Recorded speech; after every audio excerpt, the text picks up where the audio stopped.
What's up, y'all? Welcome to Union Minded. I'm your host, Eric, and today we are very, very pleased on the channel to bring you candidate for Financial Secretary of Local Union 26, Brother Danny DiCamillo. Say hello to the people. Hello. All right. Now we're going to discuss a little bit about.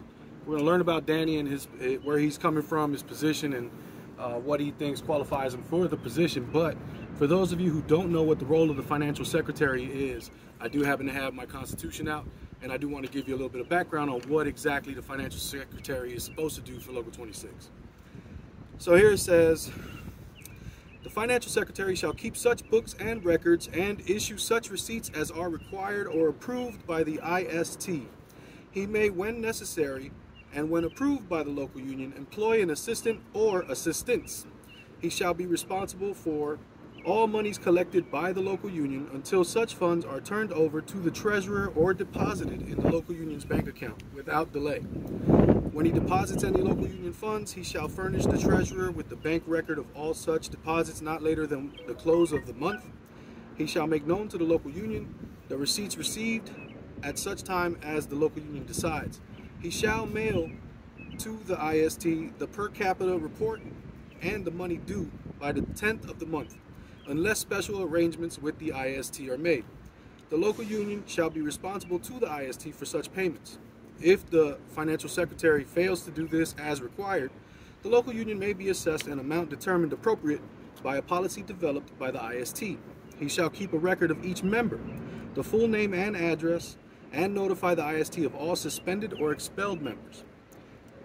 The Financial Secretary of each, okay, this one doesn't apply to us because this is about railroad local unions, but in case y'all are curious, of each railroad local union shall also collect all monies and fees due railroad system councils, and forward these to the Council Secretary on or before the 10th of the month. He shall make reports on official triplicate forms provided by the IST, sending one to the Council Secretary, one to the IST, and keeping one for the local union records. He shall also send on or before the 10th of the month a list giving the complete standing of members, showing members admitted, those leaving with travel cards, suspended, expelled, or dropped from the rolls, and those not working. The Financial Secretary shall submit his books and records for the inspection or audit when called upon by the IP, the IST, the LU President, or the Executive Board. So now you know, based on our Constitution, what the role of the Financial Secretary is supposed to be. So let's talk to Danny. Come a little closer to me. There you go. Danny, how long have you been a member of Local Union 26? Let's go. Over 35 years. 35 years? Yeah. That's a long time. Actually 35 in April. 35 in April, okay. And are you from the jurisdiction? Like, were you raised in the jurisdiction of 26? I was raised in the jurisdiction of 26. I was raised in Silver Spring and then in Rockville. Silver Spring and Rockville. Okay, what was it like growing up in those areas? Interesting. Interesting? How so? Well, it was a lot of blue collar, a lot of white collar, and a lot of what you followed in or taught in high school is that unions ended in the 50s, which clearly they didn't. Right. Right. But they taught you about unions, they taught you about what happened, a lot of the blood that was shed. That's but interesting. All this took place back. So when you were growing up, would you say you actually got a good education on the labor movement in those days when you were in school? Like, did you get that education from class? No, I got most of it from on the job. I happened to actually trip over the union. You tripped over the union. Best kept secret in America, union. That's what I hear anyway. I hear we're the best kept secret in DC. We are, because a lot of DC is aimed at white collar. Okay, that makes sense. White collar or better. It doesn't. I don't like it. And I tripped over it while I was in college. So how did you discover the IBEW? How did it happen? Well, I started working to pay for my way through college. Okay. And I found, depending on where you work, you could do better in one thing over another. Right. I did work for consent. For sales. Okay. I did sales for like 6 months and I hated it. I did sales until I got looked over by the powers that ran the store I was on. I was working. You're saying you got... I would do commission sales Uh-huh. until I got burned on a commission sale. Oh, and wow. they took money out of my pocket. Oh, lovely. Gotta love the corporate world. Yeah. Lovely. So how again? So okay. So you go from doing sales. How does construction and IBEW come about? From sales, I ended up over working at McDonald's, working at the grocery store. Okay. And my uncle, all my life, was an electrician up in New Jersey. Right. But what he was and how he was, I really wasn't aware of. Okay. But he finds out I'm doing this and I'm doing that. You know, you can be making a lot more on summer help than you're ever going to make flipping burgers on McDonald's. So it was your uncle that kind of planted the seed a little bit. Yeah, but he wasn't union at that time. Okay. I ended up working for a non-union company. I found out later that the company I was working for was started by two union brothers out of Baltimore's local when it was disbanded. Oh, wow. Baltimore's local ran into a problem and the International pulled their charter and scattered their members to the winds. Oh, my. Instead of picking up and going to someplace in Oregon, I forget where else they said their cards were moved to find out that there's no work there at the time anyways. Right. They set out on their own. Okay. So they opened up their own shop. Yes. I got you. And I worked for them for summer help while going to college. Okay. And on the one job I worked for them on, the sprinkler fit, we were running rigid conduit. Right. Which, at the time, as soon as I got into the union, they said, well, non-union doesn't run rigid conduit. That's interesting. The first day I worked with 2-inch rigid conduit. Yeah, yeah. It's a little bit of a misconception there. Right. But then again, they were union brothers that opened up a non-union shop, so yeah. Case in point. They went after government work. They went after. I worked on the dam up in Boyd's. I worked on National Dulles Airport. But this was all within the IBEW, I worked on AT&T. right? No, this was with the non-union. This was the non-union contract. I worked on Fairchild Industries headquarters. I worked on a government facility that became Hughes Communications. It was Maycom DCC, which was military communications. Right. And this was a non-union contractor. On the one job, the sprinkler fitter saw that I was running a threading machine. Right. And he comes over and offers me another $1 over what my boss is offering me. Oh, wow. To run, he's trying to poach.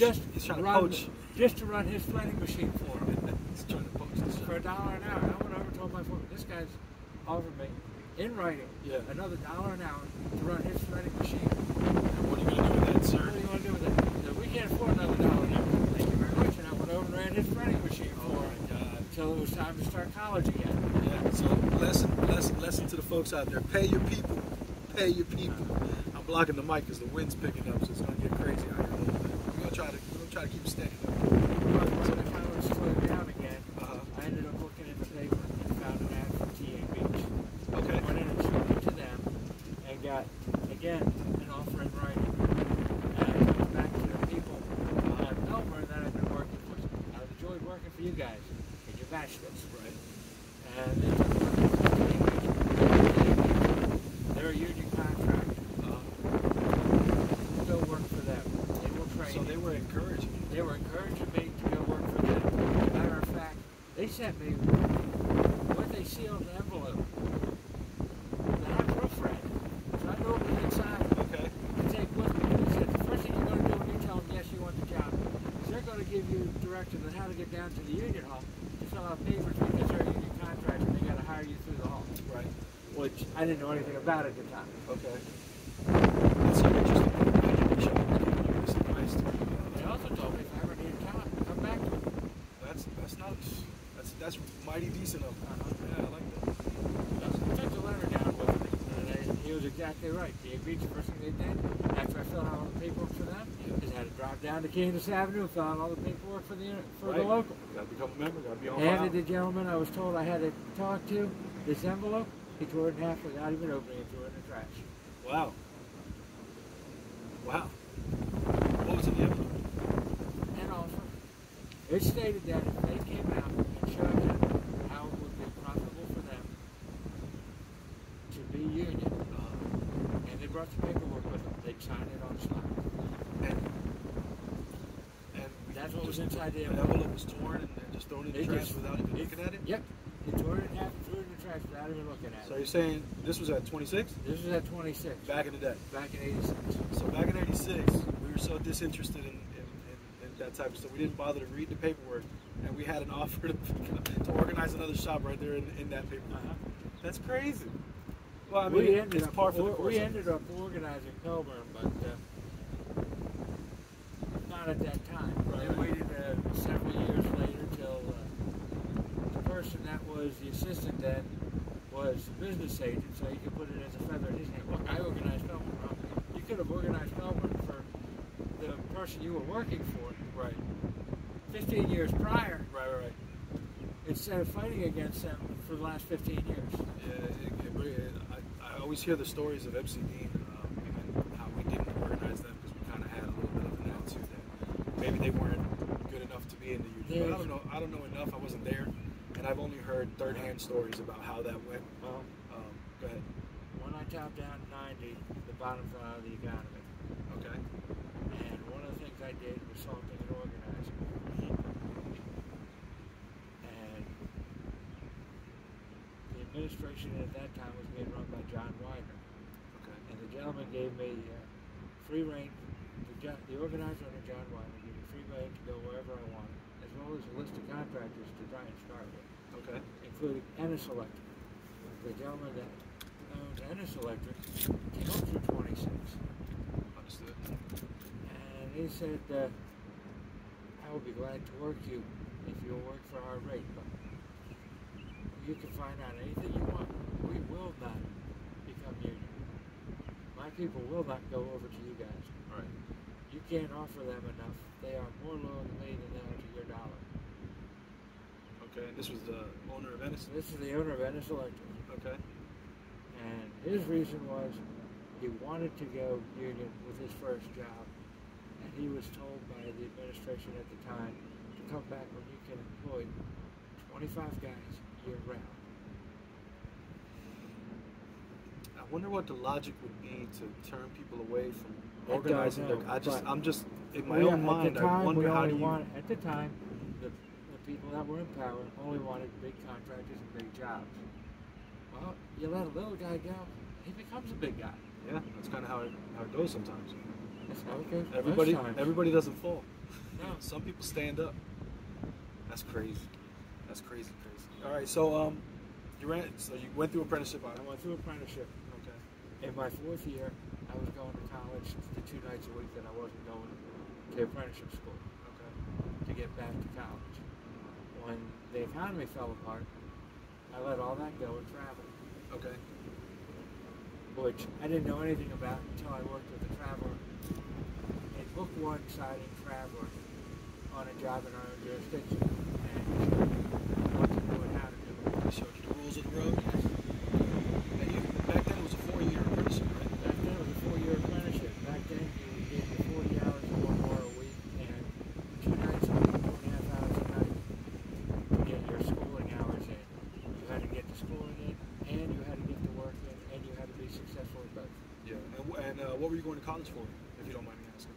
Engineering. Engineering. Did you get your degree in engineering? No, I did not. Okay, so you stuck with traveling and all, the college ended up going by the wayside. Okay. The longer you're gone, the more fresh out of high school kids you're competing with to get into the same program. Yeah, I'm sure it gets a little bit more once you're removed from that practice of the education part of it and the information you had. Back when I came out of high school, I was young, stubborn, and stupid. As most 18-year-olds, 17-year-olds are, young, stubborn, and stupid. My problem is to be able to get back in. I was in the engineering program at the University of Maryland. Okay. I graduated high school in 82. From 82 to 83, I was in at the University of Maryland. Okay. At the end of the year, the administration approached me.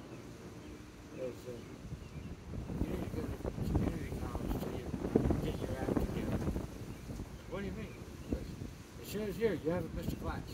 And anything covered in class, you got 100% right. Anything you're supposed to read out of a book, you say, why you bought the books? I don't know. You never opened them. What the hell? Anything I'm supposed to get on my own out of the books, I didn't get. But in class work you was... Everything that was covered in class. So what happened there? Just applying myself. And I got you.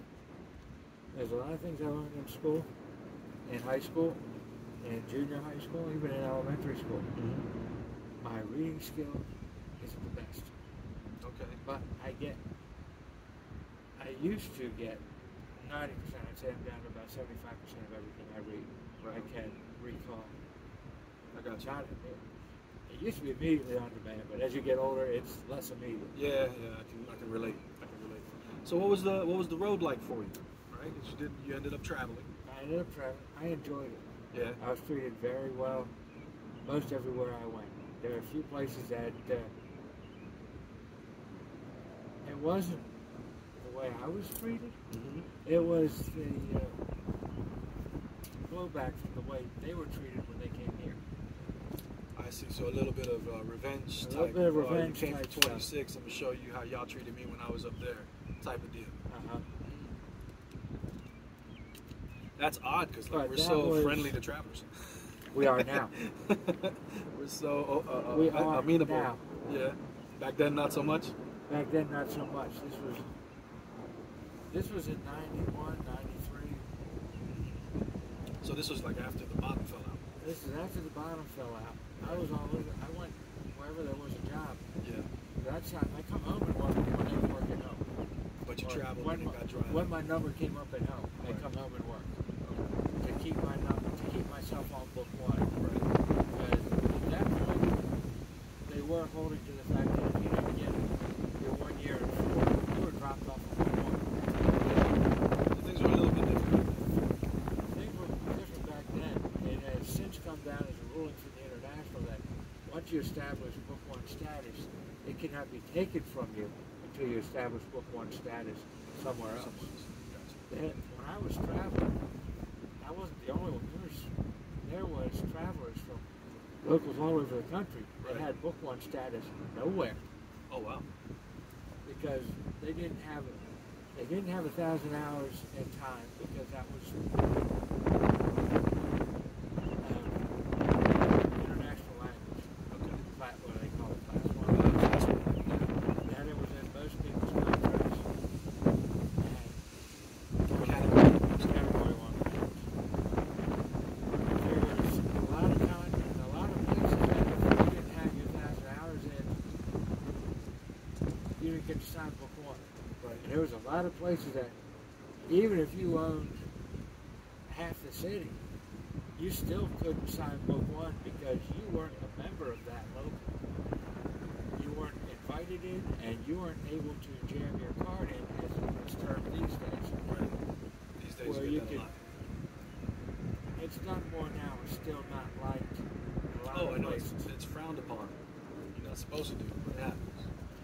It happens. So, when did you ever come like permanently back to 26 and find your home here, where you could kind of stay within this jurisdiction, or did you continue traveling?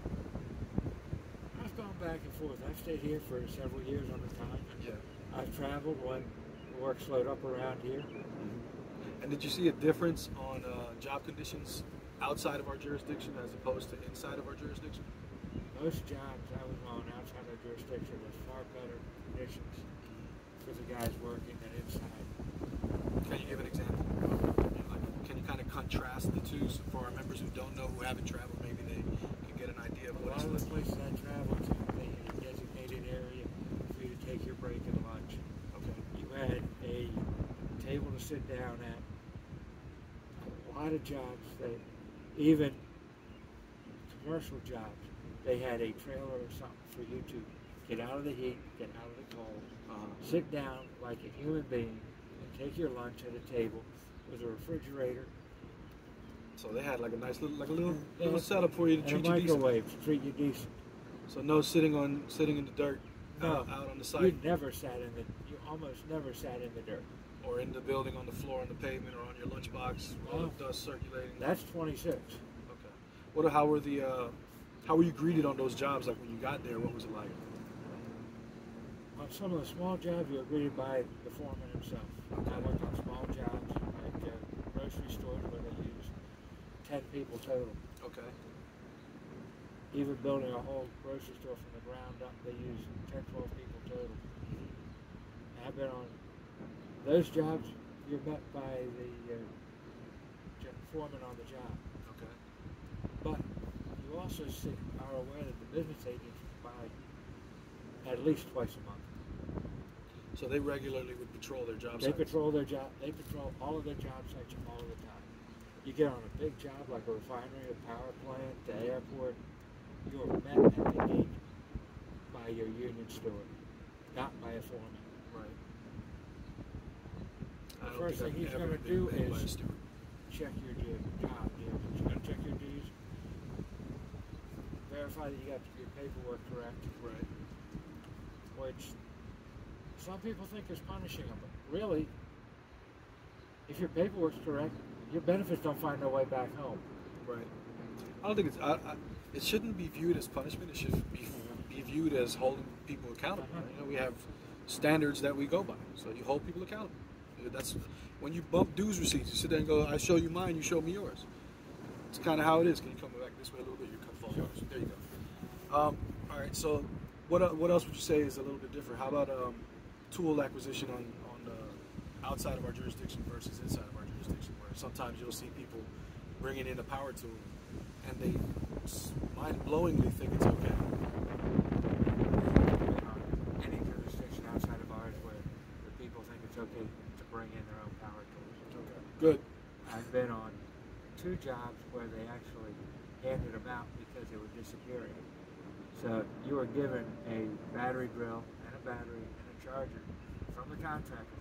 That's yours to take care of. Lock it up with your tools. If you carry your tools out, lock it in your truck. For those who choose to carry their tools out, lock them in their truck. It's yours. It's in your bag. It's your tool. It's not. It's no longer a company tool. It's a company provided tool for you. Right on. Right on. And the union couldn't say anything about it because you weren't bringing your own tool on the job. It was given to you. So it was then considered your tool. Your tool. I would say and this is me being the pushback, I would say the only argument against that would be transporting tools. So if the company was giving it to you, then leave it at home, and now you're not transporting a power tool back and forth to work. You know what I'm saying? But I do understand that the company bought it Give for it to use on their job. I do. Listen, that's why I said just for the devil's advocate. You just weren't transporting it because 90% of the places I've been, it's one contractor and one job. When this job, it's not like 26 where you sign up with Dyna Electric, and if you're getting good with the foreman, the general foreman, the superintendent, you may work for Dyna Electric for 30 years without ever seeing a union office. That's true. That's true. Most of the places I've been, and I've been all over the country. I worked around St. Louis. I worked around Chicago. I worked around San Francisco. I worked in Denver when the airport was going. Right. 25 square miles, 12,000 people working. That's a hell of a job site. 4 general contractors, 10 portable batch plants pouring concrete 24/7. Was this at the Denver airport? That was at the Denver airport. You was there for the conspiratorial Denver airport? I was there for the Denver airport. Right on. Did you get to see it like top off and finish? Yeah. What was that like? Because that airport is like world famous. I was there when they had the fair for topping off, when they brought in all the military aircraft. Oh, that's cool. That's cool. That was wild. They were doing like flyovers and whatnot? They did flyovers over us. Oh, that's cool. I was working between 2 of the concourses. The snowbirds came in just above the concourse level, so they're only 3 stories above ground, and laid in red smoke on a day with blue sky. Oh, that's cool. When the smoke cleared, there were 6 super cobras hovering 6 feet off the ground. Wow. You couldn't even see them in the blue sky. And they were there. Yeah, that's pretty neat. As the smoke cleared, just to give you an idea of what can be done. Yeah, I hope you took some pictures. I did. So, all right, let's. So you come back. That's old school. That's film and. Yeah, I know. It's not did you have the stuff. disposable camera when you were doing it? No. Because when I was in high school, we used to just always have a disposable camera on hand. I kept a Nikon in my lunchbox. Okay. On an FAA job. Nice. That's funny. So let me ask you this: why? I must have run between sightseeing and traveling. I must have run 100,000 rolls of film through it. And with all that traveling, I'm sure you've seen quite a bit of this country, you know, on the real beauty of the scenic West and everything else. I have driven everywhere. Yeah. You like that's like that song. I've been everywhere, man. Actually, yes. I haven't always gotten a job everywhere, but I've signed in just about every state in the union. Wow. I haven't been up to Alaska, and I haven't found the bridge to get to Hawaii yet. Well, because I drive everywhere I've been. I think that's still under construction. Could be. That's funny. So why the run for financial secretary? Because I think the local needs a change. It's got. What do you mean by a change? Well, it's got some accuracy issues. Okay. There's been. Now I can't tell you whether that's the membership or that's the people running the job, but most of the people in office right now think it's a career with a step ladder to it, where you start out on the job and you become foreman, or you become crew foreman or sub foreman, right? And you become general foreman, and you become superintendent, or you don't become superintendent. Then you get a job at the hall as assistant business agent, and then somebody retires and you get handed an executive board position, right? And then somebody retires and you get handed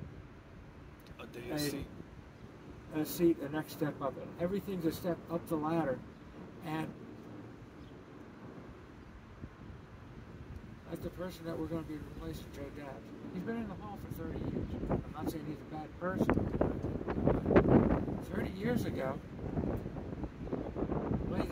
the job conditions are totally different than they are now. I agree with that. It has to be, right? The job conditions are different. Some things are better. Most things aren't.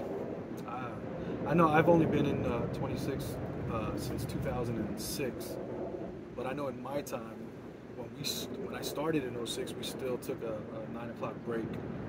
You know, I mean, we still had overtime after 8. Quite a few contractors that are working. If they're taking a half-hour break after 5 hours on a 10-hour day. Yeah. See, I came up a little bit different. I came up in Miami, and I was fortunate. My first journeyman was hardcore, all about the brotherhood, all about labor. He was a guy who left Cuba. He was on the water polo team in Cuba, and he defected and came to the States. So he had a real idea of what brotherhood was about when he came in, and he kind of taught me all my lessons. When I came up to 26, it was like a different vibe. It wasn't the same type of attitude from most members. 26 isn't like any place else I've ever worked. And I've worked in Northtown, which now is called 98 North. It's been brought into, since I worked there, it's been brought into Philadelphia. It's called Philadelphia North. That's what 98 is. Yeah. I've worked in Harrisburg's local, in Chambersburg, in Hershey. I've worked out of York's local, at the paper plant down in Spring Grove, at Peach Bottom. I've worked at Oyster Creek in New Jersey. I've worked at Hope Creek in New Jersey. One being up north side of Jersey. Oyster Creek is up closer to New York City. Okay. So let me ask you this: how for the local 26 member who's never been outside of the jurisdiction, has no idea what electrical work is outside of the DMV, for that person who's bought in to this kind of corporatist, chasing the ladder kind of career trajectory where you're constantly trying to become the man at whatever crew you're at, for that person who hasn't really received the education or the information on what exactly a brotherhood is supposed to look like, what a union job is supposed to be, what your aims are supposed to be like, which is to be, I'm here to make my conditions the best, I'm here to earn the best money, I'm here to have the best benefits, and I'm here to go home at the end of the day because I don't want to work an extra hour. You know what I mean? That's like kind of the life we're supposed to chase. That's the life that we're supposed to chase. So how that doesn't happen around here a lot of times. My question is, I won't say all the time, but I'd say at least half the time, when people are busy chasing the overtime. Yeah. So my question is, how do you convey to that member, that particular person, that this local operates as an anomaly within the IBEW, and we should probably change directions to try to at least reflect what the labor movement and what union work is supposed to look like? Because right now, I feel, and this is my own personal opinion, I feel like to work in Local 26 does not feel like you're working in a union job. It feels like you're working at a job with good pay and benefits, but it feels like it's a non-union type feel. Now, that's just me. That's about what it is, because a lot of the people in Local 26 is so big. It is. They don't know brotherhood. You work on jobs with people that you never grew up with. They're not your next door neighbor. They're not even a kid from across town that went to the same high school as you are. They may not have even gone to high school in the same county or state as you have. Sure. And unfortunately, it's a me first attitude. Right, but we do have members that are all about that me first. So how do we reach those members to say, hey guys, there's actually a better way to do this that benefits all of us? How do you get that message to them? I'm struggling with this one because I try every day. So I'm curious what your opinion is. There's some that just don't know, and you can explain it to them, and you can demonstrate it to them, and they'll change. There's some that don't know, don't want to know, will never change. Like the guy that will stay non-union, no matter how good the money is, because his daddy was never allowed in the union, his granddaddy was never allowed in the union, so he doesn't need the union. Right. And for both of them, I say good luck. I don't wish anybody bad. Okay. So if I'm in understanding you correctly, I'd like to show you brotherhood. I'd like to demonstrate that when you think of brother, you can think of me, not there's another contractor's asshole walking the job again. Right. On the other hand, I don't want to be the goof off that, oh, there's another worthless guy out of the hall. So if I'm understanding correctly, it's more like you bring the message, and if it's received, great, let me show you the way. And if it's not received, I'm not going to spend too much time here. I'm going to move on to the next person because maybe it'll be received there. If it's not received, you can try. You can go back and try again. But there's some people that you will never change. That's true. Which is why, no matter how good or bad the economy goes, you will never have 100% union in this country. Yeah. In any field, in any style. You're probably right. Because there's people that they're set in their ways, or they grew up hearing all kinds of crap and bullshit. Yeah. So, and no matter how much you demonstrate to them that it can be different, it should be different, they're not going to do different. And you can't not waste time on it. But you can't spend all your time on the guy that you cannot change when there's a guy aside of him who really needs your help. And you help him, and he helps the next guy. Yeah. Because the idea of the union isn't that I bring me up. It's that I bring you up, and you bring him up, and he brings him, and we all do better because we're all bringing each other up. Yeah, what's that phrase? A rising tide lifts all ships. Right. Yeah. So, so let me ask you this: then you're in a tough race. Your opponent is. I'm not gonna, I don't want to say any names because they're not on my channel. You come on my channel, you get your name said. But your opponent's well liked by a lot of folks. What would you bring to the table that's different from what they may bring to the table? A labor perspective. A labor perspective. A labor perspective. Because my opponent's bragging how much he has been foreman and general foreman and paid full-time instructor and apprentice director. And he may be a nice guy and be able to do all this. But to do the job, you need to have an understanding of the trade and be able to ultimately be able to do the trade. Okay. So you're bringing a rank and file perspective to the office. And a rank and file understanding of what the needs are of the members of the field. You can't be hard against everybody, and you can't be soft against everybody. But there are a lot of people that could use a second chance and don't get one. There are a lot of people that, because of who they are or who they're related to, they get a second and a third and a fourth and a fifth and a sixth. Yeah, that's a nepotism, clickiness. You know what I'm talking about. If you work at 26, you know what I'm talking about. And I can say I have never been a foreman or a supervisor for any of the contractors. I have no family tied up in any of the contractors. Okay. I'm a first-generation union electrician. Okay. But after I got in down here, my cousin did get in up at 351, and he brought his father in with him. Convinced his father to change his ways. That's not a bad thing. After, I can't tell you how many years of being a non-union electrician, he joined the union, retired a union electrician. Love it. Love it. Love it. Well, we're gonna go ahead and start wrapping this up. But is there, you want to look at the membership directly and give them a message? All I can tell you is to vote your conscience. Vote what you want to see. If you want to see more of the same, vote for the people that are the same. If you want to see something different, hopefully it's better. Vote for the people that aren't the people that are always in office. There you go. And good luck to everybody. Good luck to everybody. Thank you for coming on. I'm sure my audience is going to enjoy this interview. It's been very, very informative. And no, stop it. Okay. Again, remember always, the fight is not left and right. It never has been. It never will be. The fight is up and down. Look up. Look up. Look up. It'll take solidarity to win always. Peace.